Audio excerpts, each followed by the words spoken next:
맡겨진 소녀.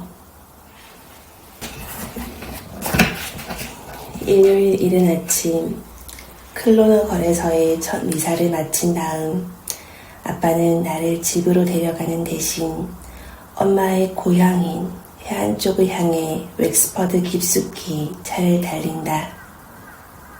덥고 한한 날이었다. 들판에 군데군데 그늘이 드리워져 있고 길을 따라 푸릇한 빛이 갑자기 일렁인다. 우리는 아빠가 45 카드게임에서 빨간 슈토 남소를 잃었던 실레일리 마을을 통과하고 그걸 딴 사람이 곧장 소를 팔아치웠던 카뉴 시장을 지난다. 아빠는 조수석에 모자를 내던지더니 차창을 내리고 담배를 피운다. 나는 따은 머리를 풀고 뒷좌석에 누워 뒷창을 통해서 하늘을 바라본다. 군데군데 푸른 하늘이 드러나 있고 분필을 칠한 듯한 구름이 떠 있다. 하지만 대체로는 얼기설기 지나는 전선에 긁힌 듯한 나무들과 하늘이 어지럽게 뒤섞여 있고 이따금 작은 갈색 새떼가 전속력으로 날아가며 사라진다. 킨셀라 아주머니와 아저씨의 집은 어떨까 궁금하다. 키 큰 여자가 나를 내려다보며 갓 짜서 아직 따뜻한 우유를 마시라고 하는 모습이 그려진다.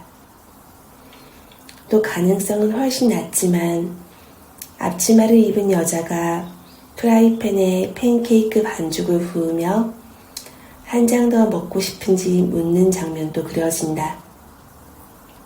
엄마가 가끔 기분이 좋을 때 그러는 것처럼 말이다.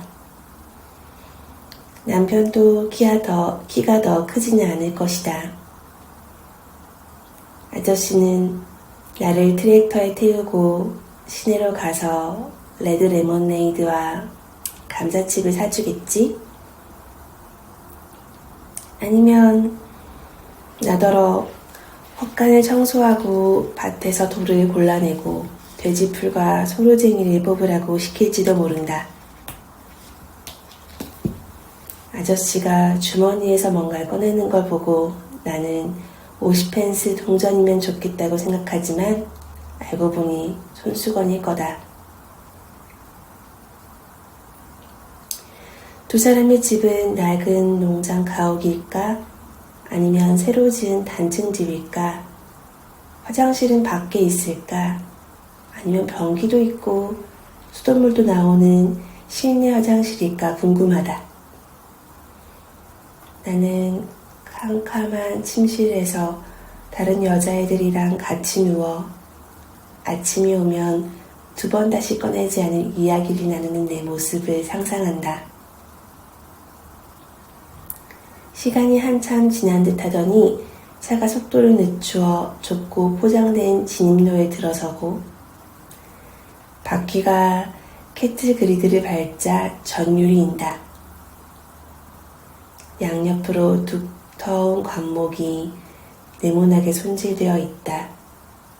진입로 끝에 길쭉하고 하얀 집과 가지가 땅에 끌리는 나무들이 있다. 아빠, 내가 말한다. 나무 좀 봐요. 나무가 뭐? 아픈가 봐요. 내가 말한다. 수양 버들이잖아. 아빠가 목을 가다듬는다. 마당으로 들어서자 길쭉하고 반짝이는 유리창은 우리의 도착을 비춘다. 뒷자리에 앉은 내 모습은 머리가 온통 헝클어져서 집시 아이처럼 지저분하지만 운전석에 앉은 아빠는 그냥 우리 아빠 같다. 나무 그림자가 져서 털이 얼룩덜룩해 보이고 목줄을 하지 않은 커다란 개가 건성으로 사납게 몇 번 짖더니 계단에 앉아서 문간을 돌아본다. 어떤 남자가 나와 서 있다. 언니들이 가끔 그리는 남자들처럼 어깨가 딱 벌어졌지만 눈썹이 하얀 게 머리카락과 똑같다. 키가 크고 팔이 긴 외갓집 사람들과 전혀 닮지 않아서 우리가 집을 잘못 찾아왔나 하는 생각이 든다. 댄! 아저씨가 몸에 뻣뻣하게 힘을 준다. 잘 지내나? 존! 아빠가 말한다. 두 사람은 가만히 서서 잠시 마당을 바라보더니 비 이야기를 한다. 비가 너무 적게 왔다. 밭에 비가 좀 내려야 한다. 킬 머크리지 신부님이 오늘 아침에 비를 내려달라고 기도를 드렸다. 이런 여름은 처음이다. 잠시 대화가 끊긴 사이에 아빠가 침을 뱉고 대화는 다시 소의 가격, 유럽 경제 공동체, 남아도는 버터, 소독액과 석회 가격으로 흘러간다. 나에게도 익숙한 모습이다. 남자들은 이런 식으로 사실은 아무 이야기도 나누지 않는다. 장화 뒤꿈치로 잔디를 뜯고 차를 몰고 가기 전에 지붕을 철썩 때리고 침을 뱉고 다리를 쩍 벌리고 앉기를 좋아한다. 신경 쓸 것은 아무것도 없다는 듯이 말이다. 아주머니가 밖으로 나오면서 남자들에게는 눈길도 주지 않는다. 키는 우리 엄마보다 크고 머리카락은 엄마랑 똑같은 까만색이지만 헬멧처럼 짧게 잘랐다. 날렵 블라우스와 갈색 플레어 바지 차림이다. 자동차 문이 열리더니 아주머니가 나를 밖으로 꺼내서 입을 맞춘다. 입맞춤을 받은 내 얼굴이 아주머니의 얼굴과 맞닿은 채 뜨거워진다. 널 마지막으로 봤을 때는 유아차에 타고 있었는데. 아주머니가 대답을 기대하며 물러선다. 유아차는 부서졌어요. 어쩌다가? 남동생이 손수레처럼 밀고 다니다가 바퀴에 빠졌어요. 아주머니가 웃으며 자기 엄지를 핥더니 내 얼굴에 묻은 무언가를 닦아준다. 엄마의 엄지보다 부드러운 손가락이 뭔지 모를 것을 말끔하게 닦아내는 느낌이 든다. 아주머니가 내 옷을 보자 나도 아주머니의 눈을 통해서 내 얇은 면 원피스와 먼지투성이 샌들을 본다. 우리 둘 다 무슨 말을 해야 할지 모르는 순간이 흐른다. 묘하게 무르익은 산들바람이 마당을 가로지른다. 들어가자 아가. 아주머니가 나를 안으로 이끈다. 복도로 들어가자 잠시 깜깜해진다. 내가 머뭇거리자 아주머니도 같이 머뭇거린다. 후끈거리는 부엌으로 들어가니 아주머니가 나에게 앉으라고 내 집처럼 편하게 있으라고 말한다. 망을 굽는 냄새 외에도 소독약 냄새와 표백제 냄새가 살짝 난다. 아주머니가 오븐에서 루바브 타르트를 꺼내 식힌 망에 얹는다. 얇은 페이스트리는 시럽이 부글거릴 정도로 뜨겁고 바삭하게 구워졌다. 문으로 시원한 바람이 한 줄기 들어오지만 부엌은 뜨겁고 고요하고 깨끗하다. 길쭉한 물잔에 꽂힌 길쭉한 프랑스 국화는 물잔만큼이나 고요하다. 어디에도 아이의 흔적은 없다. 그래, 엄마는 어떻게 지내시니? 복권을 샀는데 10파운드 당첨됐어요. 설마. 진짜예요. 내가 말한다. 그래서 다 같이 젤리랑 아이스크림을 사 먹고 엄마는 자전거 튜브랑 수리도구를 새로 샀어요. 크게 한턱 썼구나. 맞아요. 내가 말한다. 오늘 아침 내 두피에 닿았던 쇠빗살, 머리를 촘촘하게 땄던 엄마의 손이 내 등에 단단하게 닿았던 아기를 품은 엄마의 배가 다시 느껴진다. 나는 엄마가 여행 가방에 싸준 깨끗한 팬티와 편지를 떠올리고 엄마가 뭐라고 썼을까 생각한다. 둘이서 이런저런 이야기를 했었다.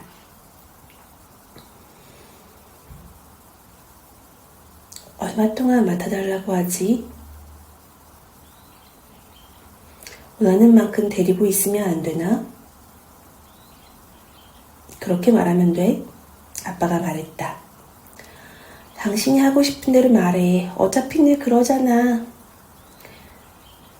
아주머니가 에나멜 주전자에 우유를 채운다.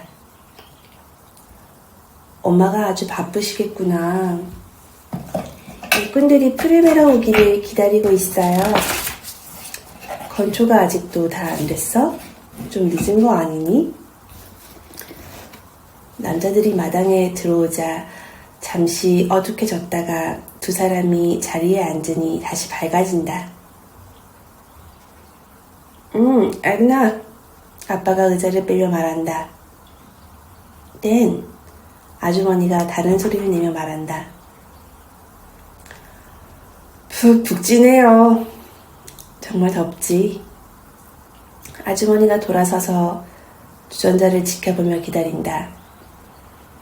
밭에 비가 조금만 와도 좋을 텐데 말이에요. 곧 충분히 오겠지. 아주머니는 그림이라도 걸려있는 것처럼 벽을 바라보지만 그림 같은 건 없고 시계바늘 2개와 큼직한 황동추가 흔들리는 커다란 마호가니 시계뿐이다. 그래도 올해 건초는 참 잘 됐잖아요. 이렇게 잘 된 건 또 처음 봐요. 아빠가 말한다. 건초 넣어두는 다락이 가득 찼어요. 던져놓다가 석가래에 부딪히는 바람에 머리가 쪼개지는 줄 알았다니까요. 아빠는 왜 건초에 대해서 거짓말을 할까 나는 생각한다. 아빠는 진짜 그러면 좋겠다 싶은 거짓말을 자주 하는 편이다. 저 멀리 어딘가에서 누가 사슬톱을 켜는지 크고 무서운 말벌이 멀찍이서 웅웅거리는 것 같은 소리가 계속 난다. 나도 저 밖에 나가 일하고 싶다. 가만히 앉아있는 것이 익숙하지 않아서 손을 어떻게 해야 할지 모르겠다. 아빠가 나를 여기 두고 가면 좋겠다는 마음도 들지만 내가 아는 세상으로 다시 데려가면 좋겠다는 마음도 든다. 이제 나는 평소의 나로 있을 수 없고 또 다른 나로 변할 수도 없는 곤란한 처지이다. 주전자가 부글부글 끓으며 김을 비워 올리자 철제 뚜껑이 달각거린다. 창틀에서 까만색과 흰색이 섞인 고양이가 얼핏 움직인다. 딱딱하고 깨끗한 바닥 타일 위로 길게 뻗은 아주머니의 그림자가 내 의자에 달락말락한다. 킨셀라 아저씨가 자리에서 일어나 찬장에서 접시를 여러 장 꺼내더니 서랍을 열고 포크와 나이프, 찻숟가락을 꺼낸다. 그런 다음 비트 피클의 뚜껑을 열고 작은 서빙 포크로 비트 피클을 꺼내서 접시를 담고서 샌드위치 스프레드와 샐러드 크림을 꺼낸다. 아빠가 유심히 지켜본다. 잘게 썬 토마토와 양파가 큰 그릇에 담겨 있고 신선한 빵 한 덩이와 붉은 체더 치즈도 있다. 메리는 어떻게 지내? 아주머니가 말한다. 메리요? 애 나올 때가 다 됐어요. 아빠가 만족스럽게 뒤로 기대어 앉는다. 막내는 잘 크고 있지? 예, 아빠가 말한다. 애들 먹이는 게 골치예요. 애들이 식성은 제일 좋잖아요. 얘도 마찬가지고요. 우리도 한참 클 때는 많이 먹었지. 아주머니는 아빠가 꼭 알아야 한다는 듯이 말한다. 먹기야 많이 먹겠지만 대신 일을 시키세요. 킨셀라 아저씨가 고개를 든다. 전혀 그럴 필요 없어. 그가 말한다. 에드나의 집안일이나 좀 도우면 돼. 애는 기꺼이 맡을게. 아주머니가 거든다. 얼마든지 괜찮아. 먹을 건 엄청나게 축낼 겁니다. 아빠가 말한다. 하지만 12달 지나면 다 잊어버리겠죠. 우리가 식탁 앞에 앉자 아빠가 비트 피클로 손을 뻗어서 서빙 포크 대신 자기 포크로 접시에 담는다. 비트가 분홍색 햄에 물들이더니 빨갛게 번진다. 찻잔이 채워진다. 포크와 나이프가 접시에 놓인 것을 자를 때를 빼면 식사를 하는 동안에는 정적이 흐른다. 잠시 후 타르트를 자른다. 뜨거운 페이스트리 위로 크림에 붙자 웅덩이처럼 고인다. 이제 아빠는 나도 데려다 주었고 배도 채웠으니 담배 생각이 간절하다. 한 대 피우고 그만 가고 싶은 것이다. 늘 똑같다. 아빠는 어디에서든 뭘 먹고 나면 오래 머물지 않는다. 날이 어두워졌다가 다시 밝을 때까지 이야기를 나눌 수 있는 엄마와는 다르다. 엄마가 정말 그런 적이 있는지 모르겠지만 아무튼 아빠의 말에 따르면 그렇다. 엄마는 할 일이 산점이다. 우리들 버터 만들기, 저녁 식사, 씻기고 깨워서 성당이나 학교에 갈 채비시키기, 송아지 이유식 먹이기, 밭을 갈고 일꾼 부리기, 돈 아껴 쓰기, 알람 맞추기. 하지만 이 집은 다르다. 여기에는 여유가, 생각할 시간이 있다. 어쩌면 여윳돈이 있는지도 모른다. 그만 가봐야겠어요. 아빠가 말한다. 뭘 그렇게 서둘러? 킨셀라 아저씨가 말한다. 시간이 아깝잖아요. 감자에 약도 쳐야 되고. 이맘때는 마른 병이 안 퍼지잖아. 아주머니는 이렇게 말했지만 그래도 자리에서 일어나 날카로운 칼을 들고 뒷문으로 나간다. 나도 같이 가서 아주머니가 뭘 잘할지 모르겠지만 아무튼 흙을 털어 집으로 가지고 들어왔으면 좋겠다. 아주머니가 밖에 나간 사이 두 남자 사이에서 정적 같은 것이 기어오르더니 점점 커진다. 이거 메리 갖다 줘. 아주머니가 안으로 들어오면서 말한다. 웬일인지 올해는 루바브가 넘쳐나네. 아빠가 아주머니에게서 루바브를 받지만 아기라도 아는 것처럼 어색하다. 루바브 한 줄기가 툭 떨어지더니 또 한 줄기가 떨어진다. 아빠는 아주머니가 루바브를 주워 건네주길 기다린다. 아주머니는 아빠가 죽길 기다린다. 둘 다 꼼짝도 하지 않는다. 결국 허리를 숙여 루바브를 줍는 사람은 킨셀라 아저씨다. 자, 여기. 아저씨가 말한다. 마당으로 나가자 아빠가 루바브를 뒷좌석에 던져놓고 운전석에 올라 시동을 건다. 그럼 행운님입니다. 아빠가 말한다. 애가 말썽을 안 피워야 할 텐데요. 그런 다음 나를 본다. 불구덩이에 떨어지지 않게 조심해라 너. 나는 아빠가 후진시킨 차가 진입로로 나간 다음 멀어지는 모습을 지켜본다.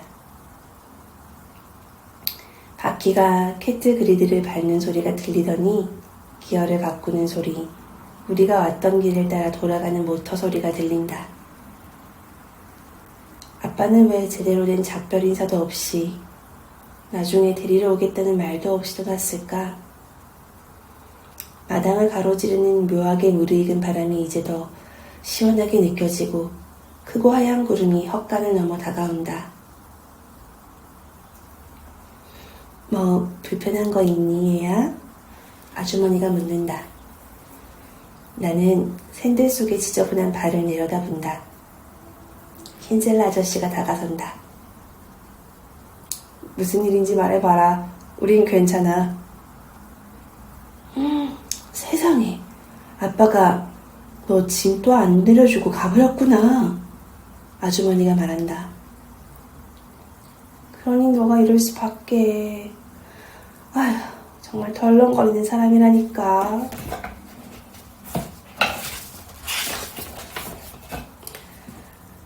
다 잊어버리는군. 킨셀 아저씨가 말한다. 금방 옷을 갈아입혀주마. 하지만 12달 지나면 다 잊어버리겠지. 아주머니가 우리 아빠를 흉내내며 말한다. 두 사람이 깔깔 웃더니 뚝 멈춘다.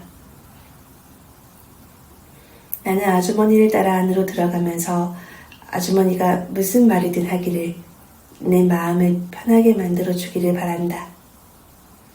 아주머니는 그러는 대신 식탁을 치운 다음 날카로운 칼을 집어들더니 햇빛을 받으며 창가에 서서 수돗물을 틀고 칼날을 씻는다. 아주머니가 나를 빤히 보면서 칼을 깨끗하게 닦고 치운다. 자, 얘야. 아주머니가 말한다. 목욕할 시간이 지난 것 같구나. 오늘은 클레어 키건의 맡겨진 소녀에서 첫 번째 에피소드를 읽어보았어요.